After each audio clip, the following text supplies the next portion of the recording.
You're listening to a Roddenberry podcast.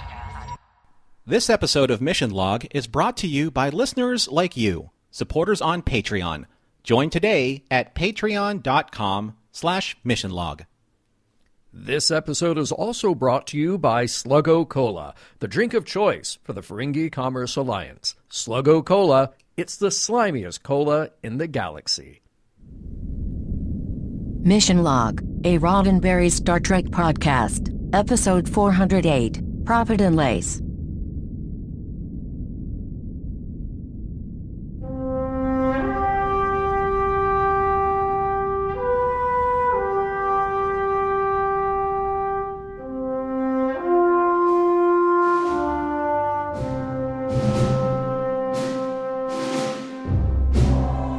Welcome into another episode of Mission Log, a Roddenberry Star Trek podcast. I'm Norman Lau. And I'm John Champion. Each week on Mission Log, we watch an episode of Star Trek, eventually hitting them all, and examining it for the morals, meanings, and messages therein. This week, Prophet and Lace, the one where Quark gets inspired by Zek to do his best impression of a Ferengi female in order to save the Commerce Alliance. Heels are worn. Hilarity ensues? Oh, I bet it does. In fact, there's not a doubt firing in my mind about that. I tell you what, why don't you tell people where to reach us, and then it's on to trivia. Deep breath. Mission Log is a conversation about Star Trek, and that's why we want to hear from you. Use Mission Log Pod to give us a like and a share on Facebook and Twitter. Then follow and rate us at Apple Podcasts to help others find the show. You can call us on Skype at Mission Log Pod or by dialing 323-522-5641. Send us an email at missionlog@roddenberry.com. And remember, we may use your comments on an upcoming episode of Mission Log. And now, here is John Doubtfire with this week's trivia.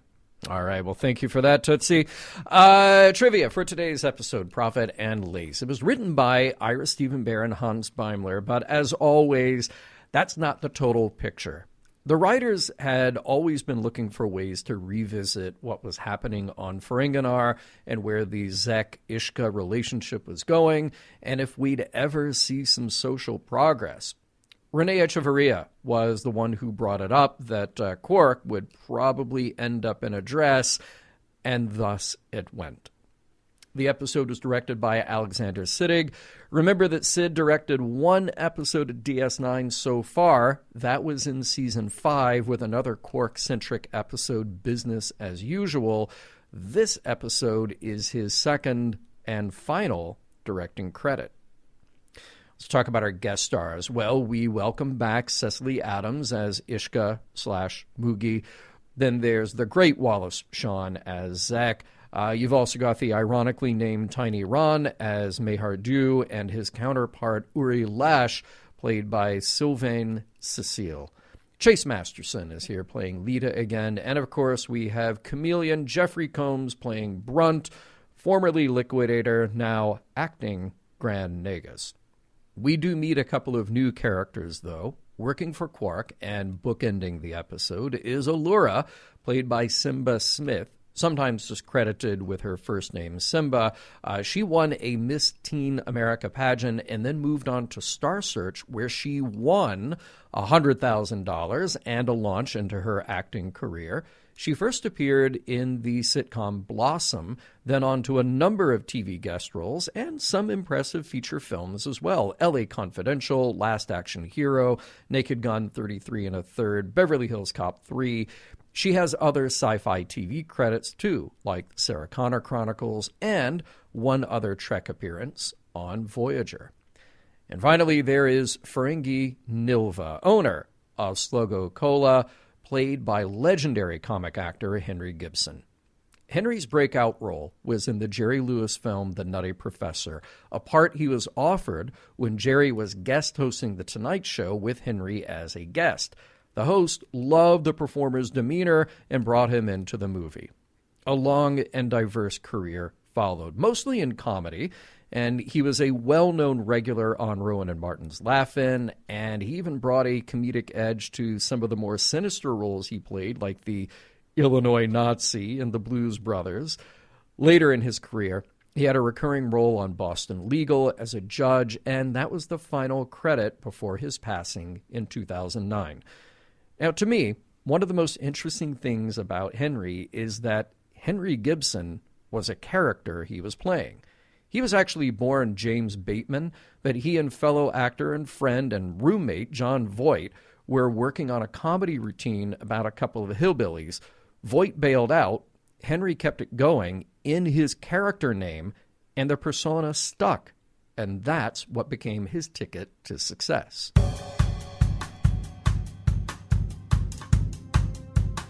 Who will bear the brunt of Quark's latest crazy scheme? Let's find out.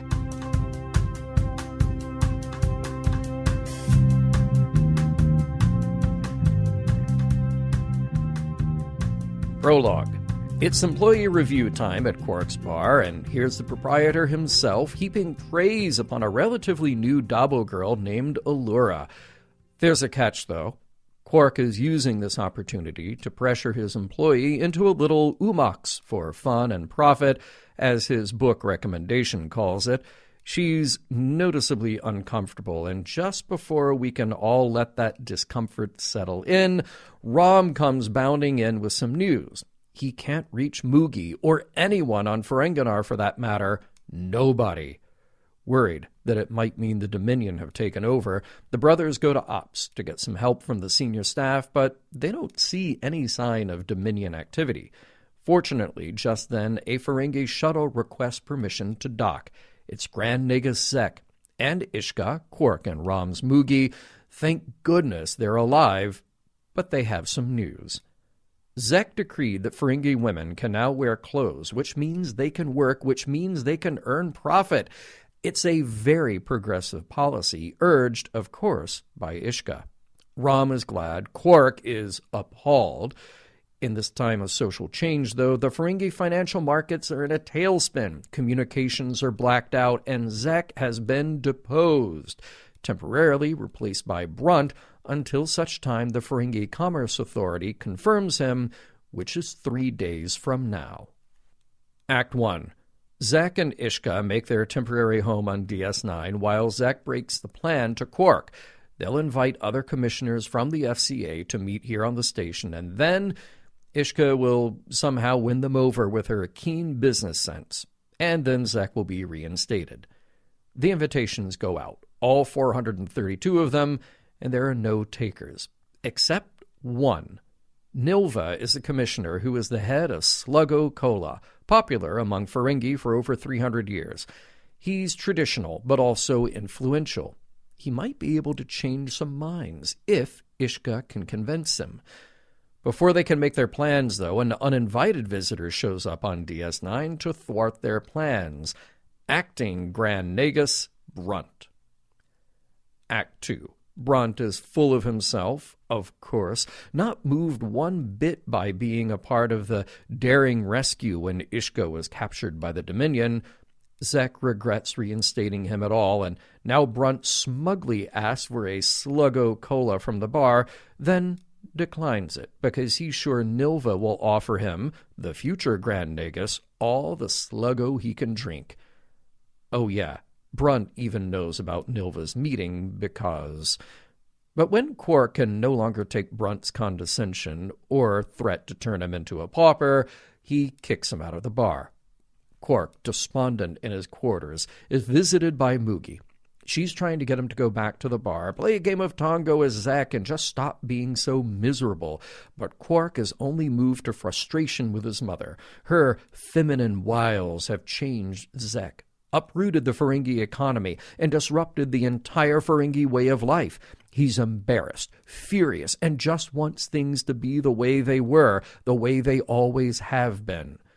As their anger toward each other grows, Moogie puts Quark in his place as an ungrateful son, stuck in his ways, and then the more heated the argument gets, Moogie passes out. Cut to the infirmary, where Quark is saying he has no idea what happened, but Dr. Bashir reports that Ishka needs undisturbed rest for a few days, and Quark needs to stay completely away from her. She does keep saying it's all Quark's fault. Later in the bar, Quark admits to Zek and Rom what went on. He accused her of being the worst thing that ever happened to the Ferengi Alliance, and that's when Moogie clutched her chest and passed out. Brunt walks in, hoping to take advantage of the situation. He's rubbing it in their faces that Nilva is on his way, expecting to meet with a brilliant female Ferengi, and is sure to be disappointed with Ishka not around. Brunt's just counting down those last couple of days until the Alliance confirms him as Grand Nagus. But then Zek is struck with inspiration. Ishka wouldn't give up, so neither can they. Without another female Ferengi anywhere in sight, and a hologram won't cut it, they'll have to come up with something or someone else, like Quark himself. Act 3. Fast forward through whatever it took to convince Quark and whatever Dr. Bashir did to surgically alter him, Quark now has the outward appearance of a female Ferengi, and he's getting some lessons from Rom and Lita about how to carry himself, how to present himself more convincingly. It's going to take a lot of work. On top of that, Zek presents Quark with the extensive notes Ishka had been working on for the negotiation. At least he's got another day before Nilva shows up. Oh, what's that? He's here now? That Nilva, always throwing people off guard in a negotiation. Act 4. On his way through the corridors of DS9, Nilva bumps into Brunt. He's saying he's ready to meet Ishka, but Brunt breaks the news that she's in the infirmary. Nog chimes in that another of Zek's female visitors is there, Lumba, and of course Brunt has never heard of her. Nog tries to stall, but Nilva is insistent. He stops by Zek's quarters, sluggo colas in hand for everyone, just as Quark/Lumba is trying to get his/her act polished. Zek stalls. Why don't they have dinner tonight at Quark's bar, and he can meet with Lumba tomorrow? That won't work, though. Nilva has other important business to attend to, so he insists on the meeting now, with Lumba, even if it means the indignity of being seen in public with a clothed female. Over a couple of lightly seared snail steaks, Nilva listens intently as Lumba spells out the benefits of allowing females to have equal rights. Wearing clothes means pockets. Pockets mean a place to put some latinum. Latinum means earning and spending.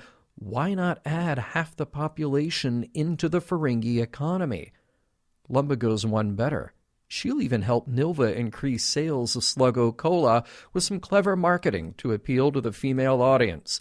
Nilva is impressed. In fact, he suggests they wrap up this dinner meeting with dessert. He means in his quarters. Act 5. Back in his quarters, Nilva is really pressuring Lumba. Chasing around the table into the bedroom, there's quite a ruckus with furniture being thrown, Lumba dodging every advance. They keep this up for a while until Brunt walks in, throwing cold water on the ruse, announcing that Lumba is really Quark the bartender, and how could Nilva not even tell? Quark tries to convince Nilva otherwise, even giving him a kiss to prove he's really Lumba. Nilva is not convinced by Brunt. What does convince him is when Lumba defiantly unbuttons her top and reveals herself to both Nilva and Brunt. It's all the proof Nilva needs. At least she's female enough for him, and he's ready to throw his support behind Zek. Some hours have passed, and Quark is back to himself, back behind the bar. He's holding a ring, presented to him by Nilva. Odo sees him looking wistful, depressed. Quark admits that he thought Nilva was a sweet but lonely man. Oh, maybe it's the hormones talking, but Quark really misses him, and really all he needs is a hug. From Odo. The constable complies. Zek and a now-recovered Ishka walk in, announcing their return to Ferenginar, where they hope Nilva's support will keep Zek in power as Grand Nagus, despite Brunt's protests. Quark and his Moogie have a moment to reconcile. He admits that he learned a little something about being more compassionate, more empathetic. To this, Zek says not to worry, he'll be back to his old self soon enough. Once they've gone, Quark turns back to his bar and sees Allura. She says she's read the book, Umox for Fun and Profit, and Quark is terribly apologetic, saying he'll give her a raise and he's sorry about the book. But Allura is a little disappointed, saying she liked the book, and a bit of Umok sounds like fun. But if he's not interested anymore, she'll just walk away. Quark looks sincere for a moment, then runs right after Allura. The end.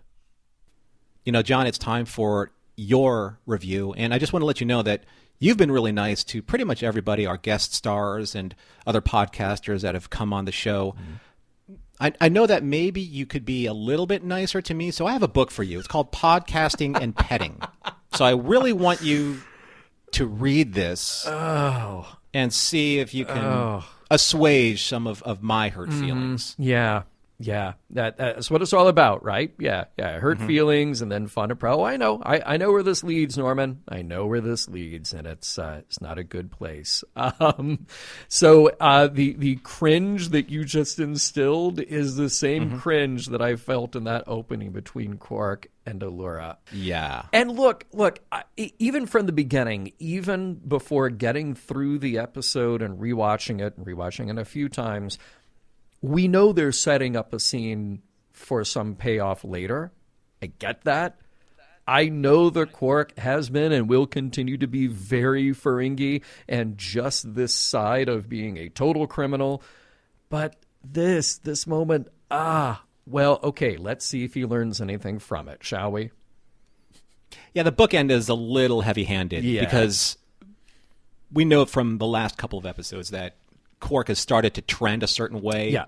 So setting him up like this, you know that there's going to be a payoff at the end.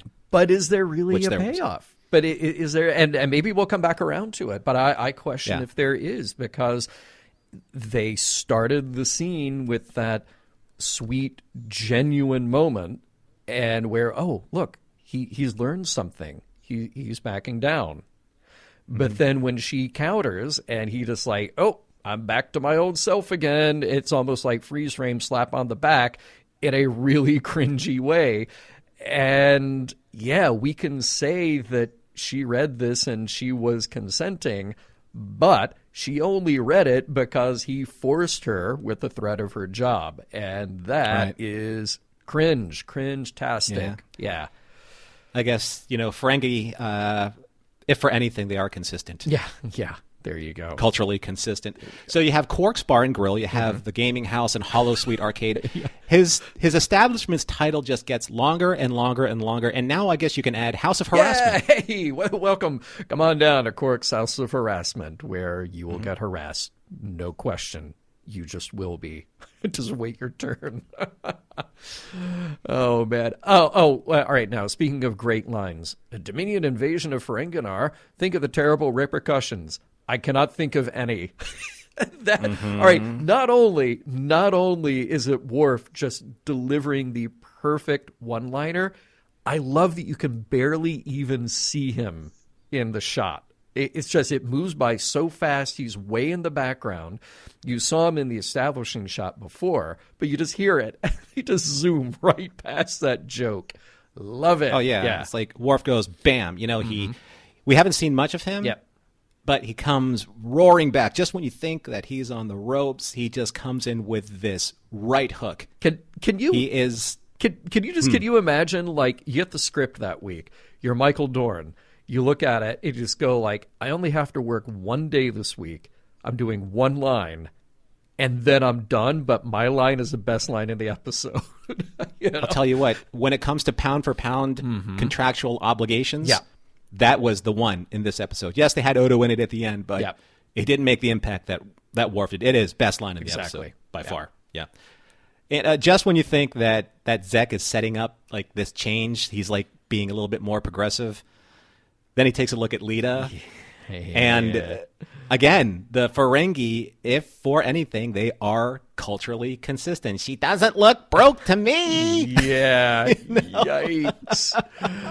Oh, man. Oh, that beetle snuff is a hell of a drug. that it is, Okay, all right. So speaking of beetle snuff, though, and I do want to talk about some directorial choices, because I'll come back to this in the wrap up, just talking about Sid's approach here and what happened with the episode. I did not care for the bit with the beetle snuff, and they use that powdery sneeze as the scene transition. Like sometimes you can really be entertained and impressed with an artistic choice for a transition. This wasn't it, but I respect the idea they were just going for something, to try something different. But I did really like the overlapping shots of Quark, Nog, and Rom using the subspace transceivers. It was a good way to do a little mini montage, and it just, like, the pacing, the movement, all of that, I thought was very cool. Yeah, and then I believe it was between Nog and, well, it's either Nog, Rom, and Quark, but definitely Nog, where they mentioned the 94th rule of acquisition: females and finances don't mix. Yes. And I looked it up again just to reference myself, and it was in Ferengi Love Songs, which was in season 5. Oh, cool. Well, Episode 20. Nice little callback there. Yeah. Oh, and I just, I love this sort of very half-hearted singing of the Sluggo Cola jingle, which is terrible anyway. Like, it's a terrible jingle no matter what. But then just sitting around and just with the last ounce of energy singing it, that was a funny moment. Now, frankly, when I hear Sluggo, I think of Mr. Bill's nemesis, and that is a shout out for all of you who remember your early Saturday Night Live trivia. Sluggo, Mr. Bill's enemy. But now I also just phonically, I think of Slusho from the Abrams verse, because that was a product that shows up in several places. And, in my first couple viewings, I was just kind of trying to get the plot down, and then I heard that, and I said, they had Slusho in Deep Space Nine too, but yes, it was Sluggo, but I thought they said Slusho, and I don't know. I thought it was just a interesting callback to 2009, the drink that Uhura ordered. There you go. Yeah, that's right. Oh, and I did like Eelwasser, which is a great name for a drink. It made me think of Kirschwasser, which I'm sure was the intent. When I heard Eelwasser, I said, well, Wasser is water. Eel is obvious. Yeah. That makes it eel water? Yeah. Yes, it does. I guess I don't know if it's better than Slusho. We'll soon find out. It's very Ferengi. Yeah. And speaking of very Ferengi, I love when Moogie calls Grand Nagus acting Grand Nagus Brunt limp lobes. That's hilarious. Yes. It's just hilarious. Yes. That is good stuff. Oh, by the way, I keep seeing this, and I keep bringing this up, but that blood wine cup prop is really making the rounds in the last couple of the episodes. So I always thought that the blood wine cup was something ceremonial, but is it just really kind of like the DS9 version of the red Solo cup? Oh, yeah. Is it just like a bar thing for Quark now? Yeah, I think it is. Yeah, absolutely. Should Toby Keith sing a song about it? Yeah, perhaps so. Oh, and I do think, funny enough, that both of those, the Eelwasser and the Sluggo, were creations that Ira and Robert Hewitt Wolfe put into their novel Legends of the Ferengi, and then it was only later that they appeared in the shows. So that is kind of a nice little nod to people who maybe picked up that book before the episode. And the bit about making Sluggo Cola her drink, that reminded me of how many incredibly dumb product marketing campaigns there have been to sell products based on gender. Like, my all-time favorite, and Norman, you probably can think of some too, Bic Pen for Her, which was just so incredibly dumb. You can still read the reviews on Amazon, which are hilarious. Now, sadly, you can't order the pens anymore. They're gone. But the reviews are hilarious. So go to Amazon, look up Bic Pen for Her. I mean, they created the Virginia Slims brand so that women would have a sleeker, cooler cigarette, so they didn't look so masculine. Which was a success in its day. I think they're still made, but not, they had a huge marketing campaign at the time. But it was kind of gratifying to see Bic Pen come and go very quickly. people call it out. Yeah. Oh, and if you want something very masculine, but for women, that was the design of the hammerless 38, so it wouldn't get caught in a woman's purse as she pulled it out of her purse to defend herself. That's right. Yeah. Wow. Yeah, so when she was reaching for her Virginia Slims, her hammerless 38 was right next to it. There. Yeah. Yeah, I love the small details in some of the writing of this episode. I love that Rom drops all these, these kind of Jack Tripper type moments, when he's giving these little points of how do you know these things? How do you know that earrings make, the ensemble, or to tighten your buttocks, if you have to sit, to be more feminine. Right. And leading to Lita saying that's adorable and complicated. Yeah. Yes. I just find that I find that was a nice little thing to drop into the script. I do love that. I like seeing the surgical red smock come back for an appearance when Dr. Bashir comes out after treating Moogie. But Bashir has this weird way, or at least the way that they write him, he has this weird way of jumping into everyone else's opinion of what's happening. Like, he doesn't know what's happening. Then all of a sudden he's like, yeah, Quark, you big jerk. Yeah. Like, what do you know? You just treated a patient. Exactly. Stay in your lane, Dr. Bashir. All right. Exactly. Yeah. Look, I know that I will point it out every single time, and I apologize for being repetitive. Jeffrey Combs, he just chews scenery into a pulp. Just that one moment, his reaction to seeing Ishka for the first time. Will someone please tell that female to take off those clothes? He's so wonderful. He doesn't even look. He's sort of, his eyes go in a different direction when it's great. I think I spent half this episode trying to figure out which actor was really trying their very hardest not to break in certain scenes. Yeah. I think he was on the fence a couple of times. Yeah. You could just tell. He was biting his lip, clenching his fists off camera. Right. And I'll be honest with you, John. The more I see Brunt, I think he is absolutely my favorite Jeffrey Combs character. Oh, interesting. Yeah. Wow. He's just so... I don't know, in Wei-Yun, you feel like it's Jeffrey Combs. Yeah. Even with Shran later on in Enterprise, you feel it's Jeffrey Combs. But with Brunt, though, maybe it's the makeup, but he just absorbs all the qualities of a true capitalist, brutal, sexist, misogynist Ferengi. Yeah.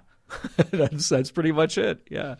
When they're trying to decide what to do, when Ishka has her attack and she's in the infirmary, they have to find a female. What do? What could be better than a hologram? And I just thought, well, if you've watched the last few episodes of DS9, the answer would either be nothing or everything. Yeah. I guess they should have either try to find a way to save Tolar or hire Felix. Because, hey, Felix can create sentient holograms. He can. I say this, too. I mean, the way you say about Jeffrey Combs, I say this about most Ferengi episodes, if not all of them. I love the costuming in Ferengi episodes. I think the costuming is fabulous. It's overdone. It's opulent. It's extravagant. It's garish. Yeah. It's totally in sync culturally with the Ferengi. Yeah. And I know that it was done for laughs, and I'm going to expound on this a little bit later on because I have certain very strong opinions about it. But I was actually concerned when Armin got into the heels as Lumba and stumbled. I wasn't sure if that was a pre-planned stumble or a stumble. Yeah. I've rolled my ankle like that a couple times playing sports, and believe me, man, that is something that's a 6 to 8 week injury easily. Yeah. That's that played very real. I do want to ask you about something that maybe didn't play that real for me, and I don't know if I have a really strong thought on this, but I'm curious your thought, because I watched this scene, obviously, a few times. The Quark/Lumba kiss with Nelvin. I felt, did you feel like they pulled their punches there a bit? Because there's 2 cuts within that one scene. Within just literally that one moment, there's a couple of cuts. And I feel like for a show that already had a same-sex kiss with Dax, why sort of hide the joke here? I don't know. It played a little strange to me. Maybe I'm making more out of it than I should, but it maybe it was just the editing that seemed like, oh, we really don't want to show you that. Oh, no. It's not 2 guys kissing. No, seriously, we're going to cut away. I think what the problem was with that scene was that was a hat on a hat on a hat on a hat on a hat on a hat on a hat. Yeah, too many hats. Right? Yeah. Too many hats. There were too many puns about this particular Tootsie type situation. And you didn't need all of them. You were overselling the entirety of that, of the cringeworthiness of that moment. Either do the kiss scene or do the zip down, I'm going to show you that have been surgically altered scene. Yeah. But But you can't have both because it's way overdone and it's way just hammered home way too much. Yeah. And you know what? We just recently released our interview with Armin Shimmerman. And it's too bad that we weren't in sync with his interview and then watching this prior to that, because I had so many questions for him after watching this episode, and hopefully we can have him back on the show later on. We'll save that for part 2.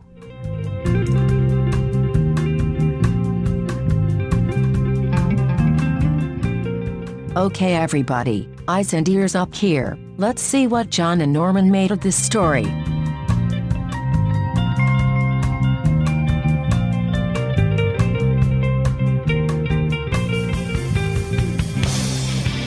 We'll get right back to the show in a moment, but first a word from this week's sponsors. First and foremost, thank you to you, our Patreon subscribers.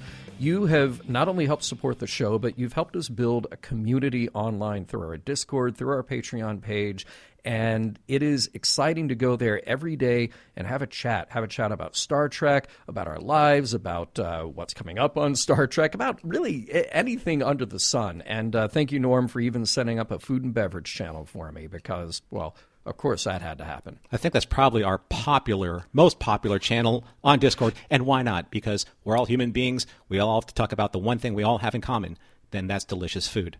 Hey, we'll just tease it out there. There's even Star Trek pastries that show up in the Food and Bev channel. Right. So, yeah, right. Or the last ones that we just saw, the croissants that looked like SETI eels. They looked fabulous. They looked fabulous. But that's the great thing about the Patreon community. It started off as a support mechanism, for Mission Log, but it became so much more than that over the course of the years, and especially in the last few months with the way that we set up our Discord. Our fans can come in for the very, very low introductory price on Patreon for $1 and then join the Discord and they become part of that community. And if they choose to support further on after that, that is absolutely fantastic. And they meet new friends, they form their own communities, they form their own channels, and they share everything under the sun, not even just Star Trek, but again, food, travel, music, everything that they feel just brings them closer together. And I think that is the most incredible thing that I've seen. So we can't thank you enough. Your support has meant everything to the show to keep it going and help us to expand. Thank you again to some of our newest patrons, Benjamin, David, Terry, Deanne, Alan, Troy, Barbara, and the rest of you. We'll change out that list in a moment as well because you keep showing up, and that is fantastic. So thank you again from us to you. And if you haven't joined, go ahead and join us at patreon.com/missionlog. Again, that address is patreon.com/missionlog. Hey, and a big thanks to this week's sponsor, Sluggo Cola. Now, you already know that Sluggo Cola is the slimiest cola in the galaxy, but there's so much more to this delicious green beverage. Take it from Nilva and the combined authority of the Ferengi Commerce Alliance. The delicious taste and slimy texture are the result of Sluggo's commitment to bringing you at least 43% live algae in every bottle. And for those of you concerned about your looks, Sluggo is the only green cola guaranteed to bring out that lovely shade of green in your teeth. Now, we're not saying Sluggo will help you earn a profit, but we do know that the 214th rule of acquisition states that you should never begin a negotiation on an empty stomach. Wait. Hey, John, look what we have here. Oh, my. Grand Nagus Zek. Wow, welcome to the show, Grand Nagus. I only have 1 second to say something important about Sluggo Cola, and that is drink Sluggo Cola, the slimiest cola in the galaxy. Don't drink that eel wasser garbage. Where's my beetle snuff? Oh my. That's incredible. Wow. All right. Okay, Prophet and Lace, let's find all the interesting stuff to talk about here. First thing that I thought of was that I'm always interested in the catalysts for social change. And sometimes those are singular moments or individuals, but more often you're waiting for public opinion and the political environment to align to make smaller steps in one direction or another. So I really like the idea that Zek and Ishka are trying to force a radical change on Ferengi society. I also get that this isn't the kind of change that would be well received after millennia of tradition and apparently no real grassroots support at all. But still, with that, it takes someone to push the idea ahead of where others are comfortable. So it's kind of nice to see those things just, very boldly laid out here. And, it kind of goes back to the cliche that the people who are crazy enough to think they can change the world are the ones who often do. It's gratifying to see Ishka with the aspiration to see a female Ferengi take the position of Grand Nagus someday. Like that's kind of a throwaway moment, a throwaway line in there. But it's profound. And it shouldn't have been. That's the whole thing, John. It shouldn't have been. Yeah, that's very true. They've got thousands of years on us. They should have gotten to this point at some point. Things tend to move very, very slowly on Ferenginar. And I think, along those same lines, what I'm also interested in is Quark's journey as someone who is dead set in his traditional ways, his traditional beliefs. But then he has to have a personal experience in order to change. And to me, this is a double-edged sword because you want people to change. You want people to come to a better position than the one they had before. And we've talked about this kind of thing on Mission Log before, a long time ago and relatively recently. And I know I talk about it in real life as well. I like to think that the position of empathy for another person's situation should simply be the default. Like that should just be where everybody starts from. It shouldn't be something that you have to clue into because finally as an adult, it suddenly dawned on you that other people should have rights. Mm-hmm. Merely because the problem showed up in your backyard and now it's affecting you. Now it's happening to a family member. Now it's happening to myself in Quark's case, So I always look at this as a little bit of, we should celebrate the moment when somebody has the epiphany to change, but we should also ask ourselves, why did it take them this long to get here?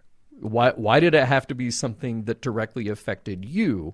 Instead of you realizing, oh, look, my society is better off if other people have rights too, if other people have opportunity as well.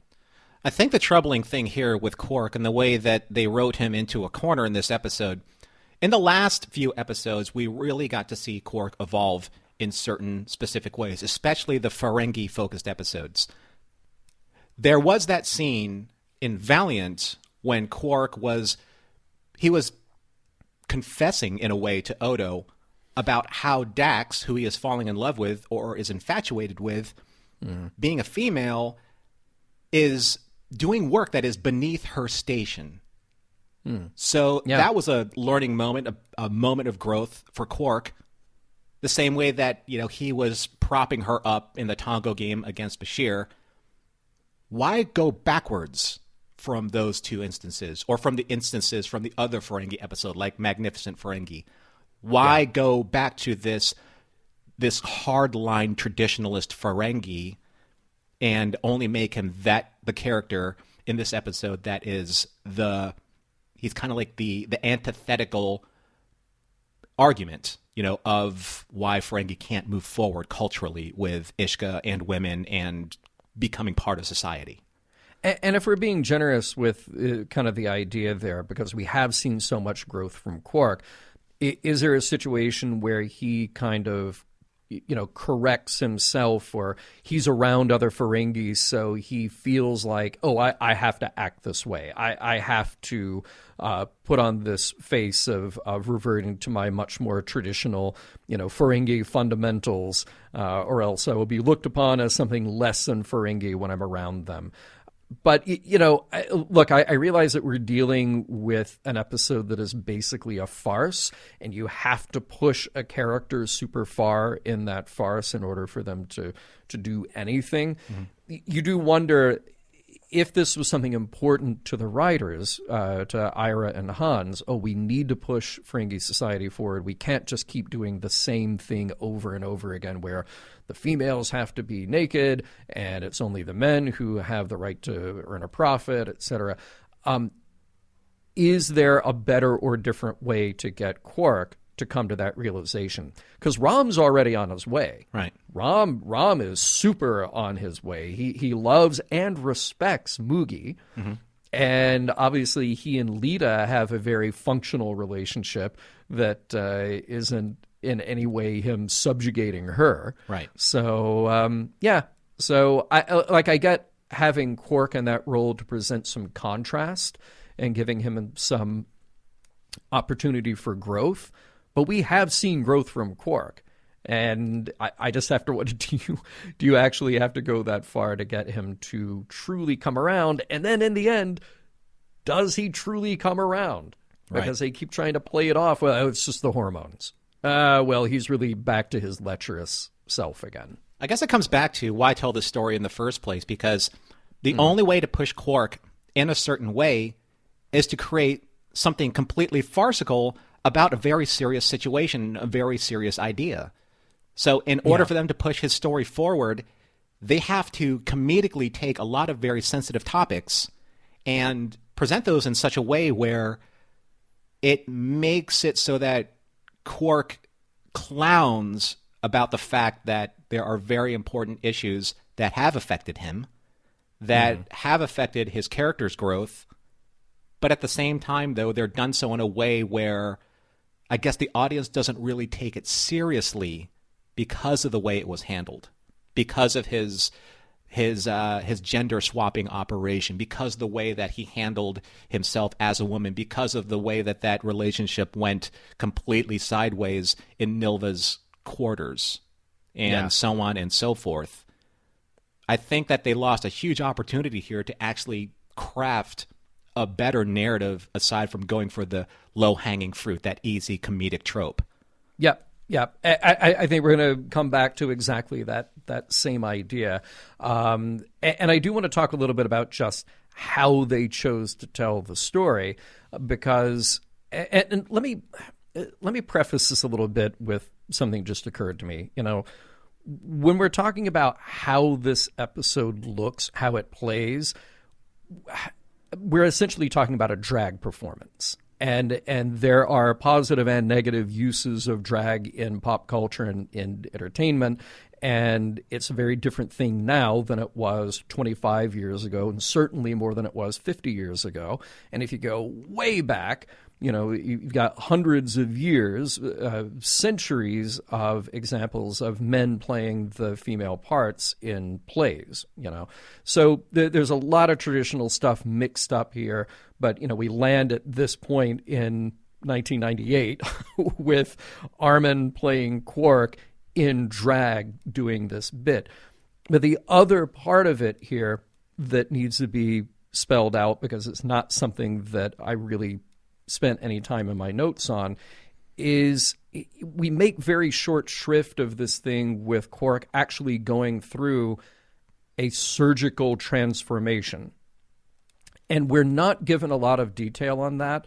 We're not given, is it purely cosmetic? He is on hormones of some sort, which apparently must have kicked in very short order to make this happen. But this is neither a very sensitive nor complex nor thoughtful way to even talk about that, because that's not what this story is about.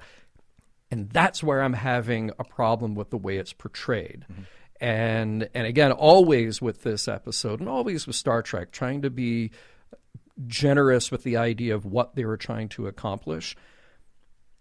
Even Armin said, and you know, you mentioned at the end of the last segment that we don't have him here to talk about this because our timing with the interview prevented that. But I did read later that he said that he had in mind both Some Like It Hot and Tootsie. And both of those movies, for those who haven't seen Some Like It Hot, Billy Wilder, 1960, I want to say, but Tony Curtis, Marilyn Monroe, Jack Lemmon. And very big over-the-top, hilarious, but over-the-top performances. And then you have Tootsie starring Dustin Hoffman as an actor trying to make it, but he can only make it in the guise of this female character that he's created. So then he has to sort of live his life as her in order to get the roles that he wants. Very different approaches in both of those movies, and they're separated by a generation. And even at the same time, you had a show like La Cage aux Folles, which had been a movie and then a Broadway play in the late 80s and was already kind of in the mainstream. I'm saying all this to set it up this way. Tootsie was played more straight. You had a lot of empathy for the character. Mm-hmm. La Cage is telling a different kind of story because it's about being out and proud. And Some Like It Hot, in Armin's estimation, and I think he's right, it was too much of Tony Curtis winking at the camera, where it was just like, look, this is funny. You don't buy us as women. We're just actors having a good time. And then on primetime, in TV in the 80s, you get Tom Hanks and Peter Scolari starring in Bosom Buddies. Mm-hmm. And what I'm saying here is that the ones that work seem to work because they actually have a reason behind them that is rooted in our care about the character, and it's rooted in the statement that they're telling by using drag as a character element here. The ones that don't seem to work just seem to be making a joke out of a man in a dress. And to me, that joke is really played out and not amusing anymore. And I don't know if I would have felt differently seeing this show in 1998 as I do now, but it seems like even giving the writers the benefit of the doubt of what they were trying to do by pushing the characters in that universe forward a little bit, we're telling it in a way that felt very backward to me. I might be skipping up here to our last segment a little too fast, but that's something that just didn't sit right for me, and it has to do with the choice of what we're doing in the story with the character. Yeah, there's a lot of this 1990s deviant trope on display here. Yes. And it takes it a little bit too far, I think, even for not just a series show, but Star Trek in general, because Star Trek is of a certain brand storytelling quality. And I was just I'm a huge fan of 90s sitcoms, Friends and Wings and, Seinfeld, all those shows. And I was watching several of them recently, just in reruns. And when I watch these episodes now, in the current state of how I am now, I really do cringe at just the very easy pot shots that these shows and these writers take at treating their male characters with a way that when they make them act effeminate or in a certain way, poking fun at, a certain lifestyle. And that's what's on display here. They didn't have to go as far as they did because this is Star Trek. They should have found a better, a more creative, a more respectful way to be able to handle at least this particular part of the story. Because I think that there's a part of the story that we haven't yet discussed yet, and it all gets encapsulated in this one scene. It's the scene where Quark and Moogie are arguing with each other.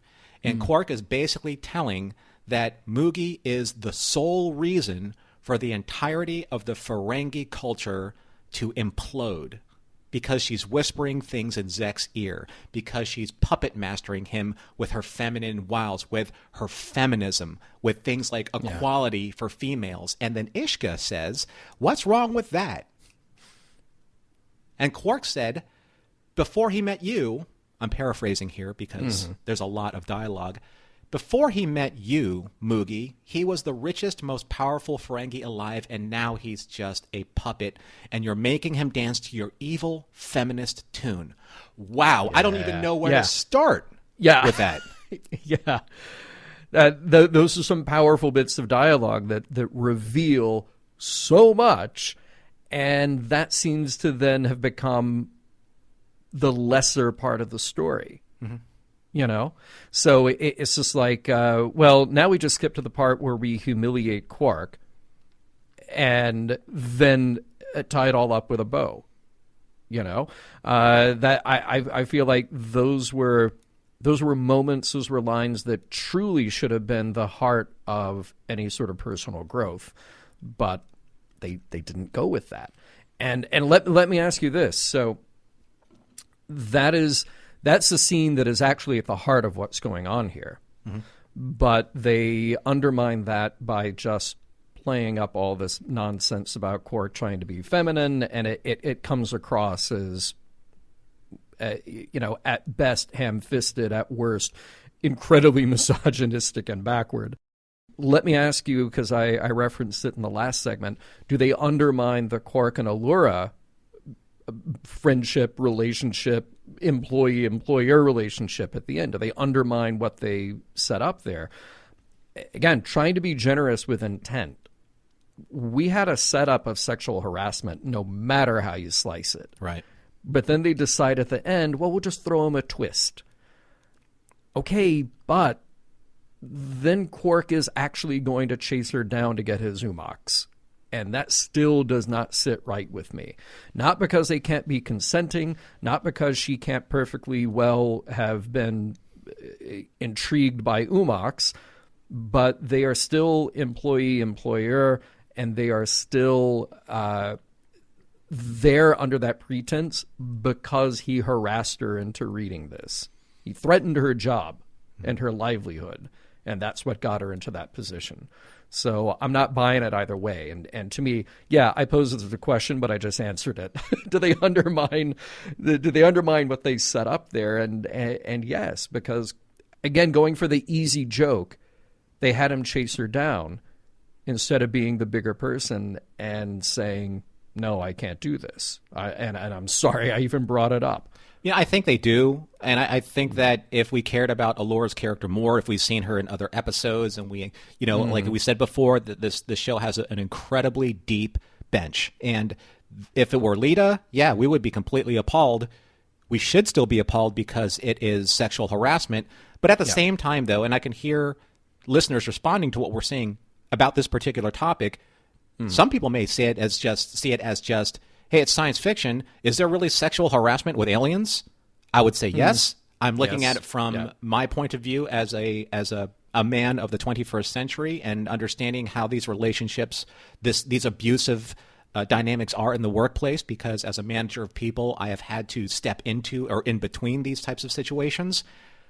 But there is that possibility that people don't see it this way because this is an alien thing. Do human rules apply? Like sexual harassment, like misogyny, like bigotry. Well, it's still an employee-employer relationship. It's still the mismatch of power in a workplace. So even if they are completely different aliens of completely different genders that we haven't even heard of yet, it's still using that position to threaten someone's job if they don't pick up the big book of Umox. Yeah. I guess that's, in the future, if you're going to look for employment, do a Google search and see what culture you're dealing with. Because anyone who wants to be employed by the Ferengi Commerce Alliance, do your homework. Right? You know what you're going to expect.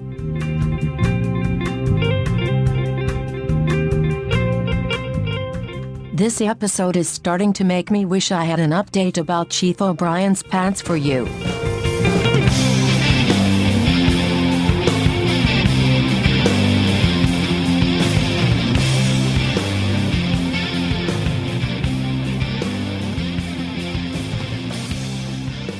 So we've come to the end of Prophet and Lace, and I have one burning question for John before we start the wrap-up, because at the end, we look for the morals and meanings and messages, and then we look to see if this episode holds up.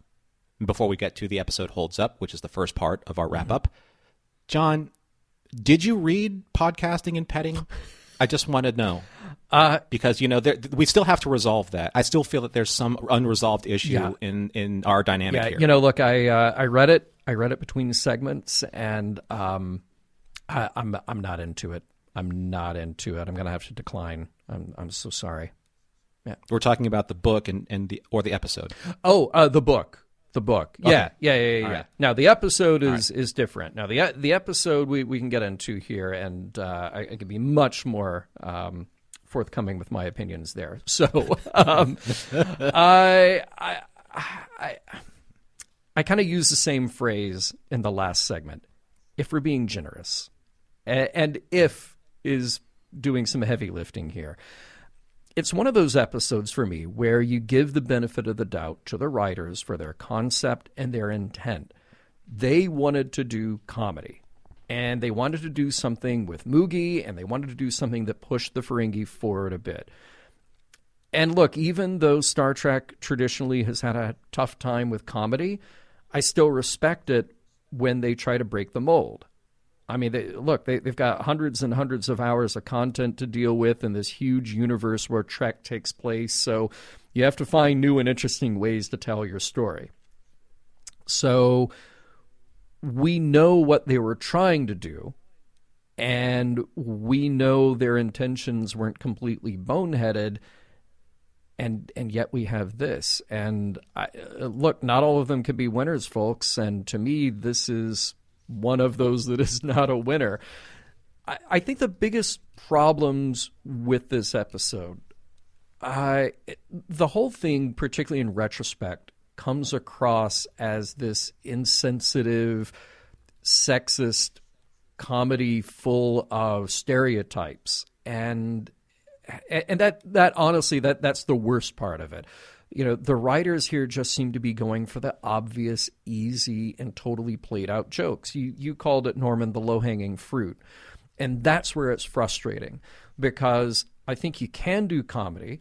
I think you can do farcical comedy, although I'm not totally thrilled with it when they have done it on DS9 before, but occasionally they've hit some good notes in there. And I think you can certainly do stuff with sex stereotypes or gender stereotypes and not have it be awful. And one of the things we were up against here was that Sid and Armin were trying to find those serious moments, but then the script is fighting them finding those serious moments. So you pointed it out very well, Norman, that scene between Quark and Moogie right before she has her heart attack. And they're actually getting to the heart of what's going on here. That's the most interesting part of the show. And that's really the conversation they all need to be having. Now, if you're going to slip in some comedy and you're going to slip in some ways to get the other Ferengi on their side, great, that's fine. But it's about 5% of that and like 95% of these weird sexist stereotypes going on that just make me feel very uncomfortable, you know? Mm-hmm. And again, maybe it's just that it's an episode that hasn't aged particularly well. I don't know if I would have felt much different in 1998 seeing this for the first time in that context, but it doesn't seem to be a really high water moment for Star Trek and for DS9 in particular. Now, I think we can come back around to whether or not there is some valuable meanings, morals, messages in here. I'll be curious to see how that goes. But as an episode, it doesn't hold up for me. It would be very hard for me to recommend this to somebody as a piece of Trek. But tell me what you thought, my friend. Well, as I am wont to do with our audience, I love being 100% honest with them, and I can 100% honestly say that this episode is absolutely absurd. And yet the more I watch it, the more I find some of it endearing. Interesting. And I finally realized that in its own way, this episode, like we've mentioned before, is kind of like the Deep Space Nine version of Tootsie, or Bosom Buddies, if you mind the really stronger qualities in that kind of analogy. But those types of stories, there is somewhat of a message there about how much you want to fit in certain systems of society. Well, what does that cost you, or what will it cost you in the long run? And this is where I can't recommend this episode for the most part, because the Deep Space Nine writing team and the production team, or those who have been deeply influenced by the progressivism of Star Trek that worked on this episode, they fell short. They felt really short of finding the balance of the story they wanted to tell, the Moogie story, by leaning on cheap and gimmicky humor and that easy comedic way of using what audiences of today would find insulting and demeaning. And you're right, John, maybe in 1998 there was a different attitude about that. Doesn't make it right, it just makes it different from that perspective of that pointing humor at that 1990s era of deviancy in media. Yeah. And I find this incredibly distressing in the same way that many find the original series Turnabout Intruder distressing. That way that William Shatner channeled not just Dr. Janice Lester, but in that very belittling and stereotypical shorthand of acting like what he believed was a hysterical female. Right. So I'm sure that the Deep Space Nine team didn't have any true ulterior motives in their creation of the story. But in the same breath, I also feel that they didn't see the obvious issues in their script development. That process where someone could have, or more importantly, should have looked up and lifted a finger and said, "Do you think that this is a good idea?" But on the positive note, as we are wont to do with most of the Deep Space Nine episodes that we have covered, the performances are fantastic. Yeah. Armin, Max, Aaron, Jeffrey, Wallace, Cecily, they all know their Ferengi characters as if they're wearing them like a second skin. And it's hard not to fall in love with watching them because they're so endearing. But sadly, this episode is the complete opposite of what made, say, the Magnificent Ferengi one of, if not the best Ferengi episode ever. And Prophet and Lace had the chance to build on that, but it just fell so short. And it actually diminishes the characters that have made so much progress from then to now. And remember, where we last left Quark, putting Dax on that pedestal, as a woman who was demeaning herself by doing manual labor, that's where Quark was. Yeah. And at the end of this episode with Allura is where Quark is. And that is where he has taken a huge step backward.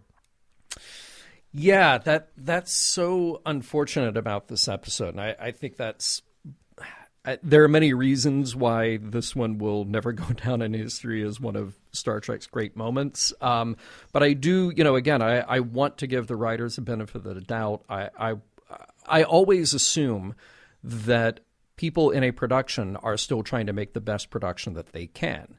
And even if it fails partly as a show, we still have to ask ourselves if there are morals, meanings, messages that stand up here that maybe transcend the episode. And, I'll be honest with you. I really didn't take notes for this part of it because I thought that where it shines and where you can actually mine those messages out of it, if you can stand watching the episode, the messages are fine. And I think the messages are pretty front and center. I express frustration with Quark's journey simply because I prefer to see characters who either come to their empathetic understanding under better circumstances than just, I got forced under duress to do this. Now I can actually understand what somebody else is going through. But he does this thing that actually one of our Patreon supporters mentioned and put it as succinctly as this. It's the old walk a mile in my shoes story.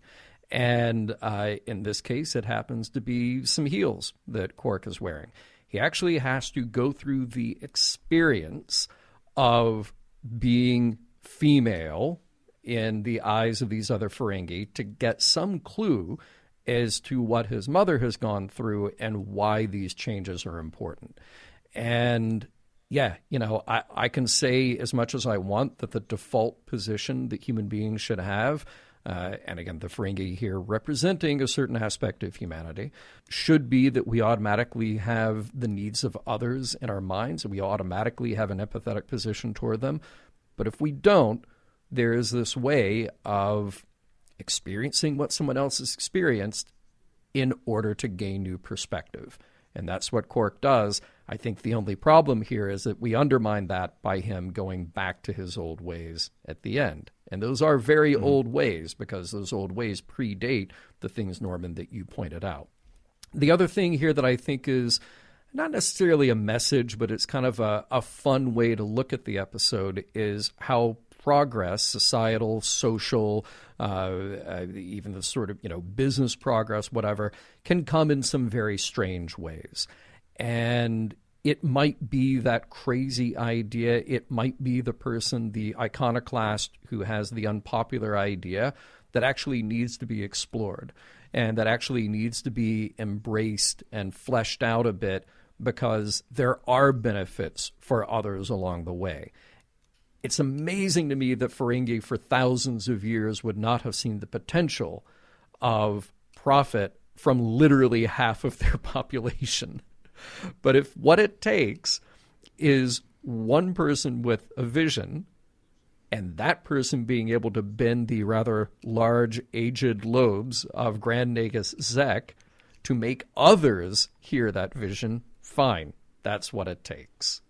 It's almost as if you're channeling the end of Mirror, Mirror. In every revolution, there's one man yes, with a vision, or in this case, one woman. Yes, right.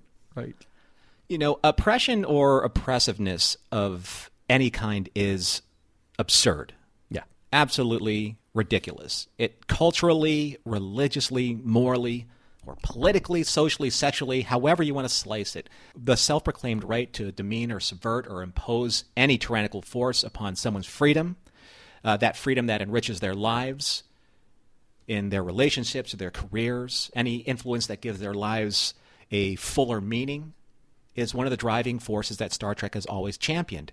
And I hate to make this comparison, not because it's a bad comparison to make, but it's just so ridiculously clear because in this episode there is such an oppressive sexism involved that it's just as rampant as the racism that Star Trek addressed in Let That Be Your Last Battlefield, or the witch hunting of cultural deviances in The Next Generation's The Outcast.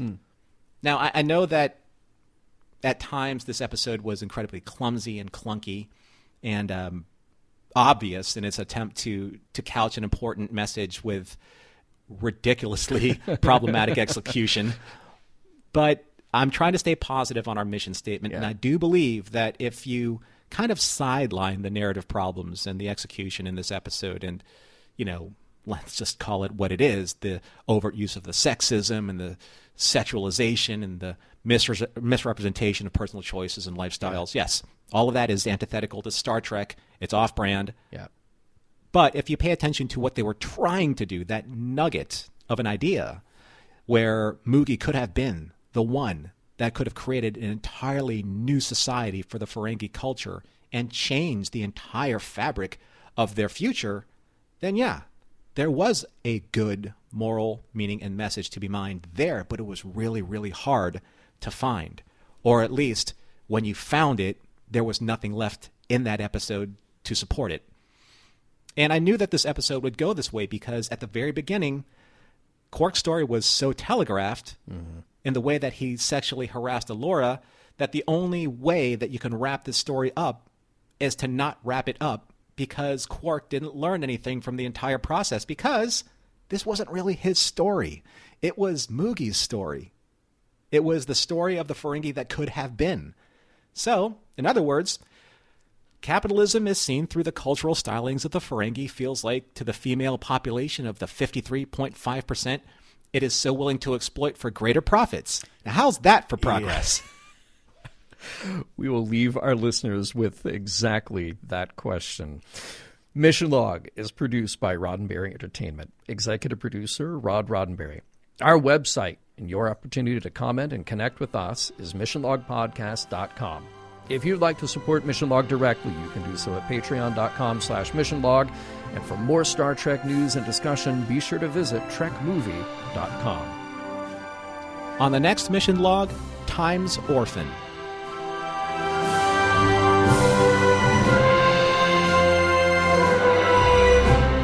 Some of the music for Mission Log provided by Warp 11, online at warp11.com. Special thanks to consulting producers Adam Brusky, Homer Frizzell, Mike Richards, and Mike Schabel.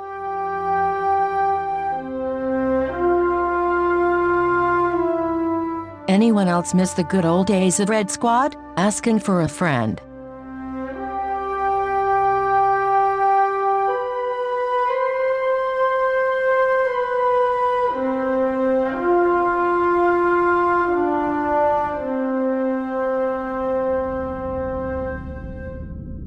end transmission.